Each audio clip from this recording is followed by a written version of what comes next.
Nama Ketua Pokja ULP Dinas PUPR Muara Enim tahun 2019 Ilham Sudiono kembali disebut dalam persidangan dugaan suap fee 16 paket proyek.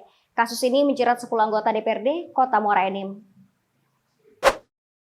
10 terdakwa wakil rakyat itu yakni Indra Gani, Ishak Joharsa, Aryocha Setiadi, Ahmad Reo Kesuma, Marsito Mardiansyah, Muhardi, Fitriansyah, Subahan, dan Piardi. Nama Ilham Sudiono kembali disebut lantaran Majelis Hakim Pengadilan Tipikor Kota Palembang yang diketuai oleh Efrata Happy Tarigan kembali memerintahkan Jaksa Penuntut Umum Komisi Pemberantasan Korupsi untuk mendalami keterlibatannya dalam perkara tersebut.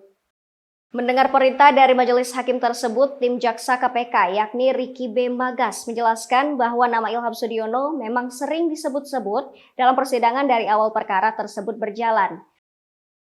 Ricky mengatakan atas perintah Majelis Hakim untuk mendalami keterlibatan Ilham Sudiono sebenarnya sudah sejak lama dan juga telah dilaporkan kepada pimpinan. Pihaknya saat ini menunggu petunjuk oleh pimpinan.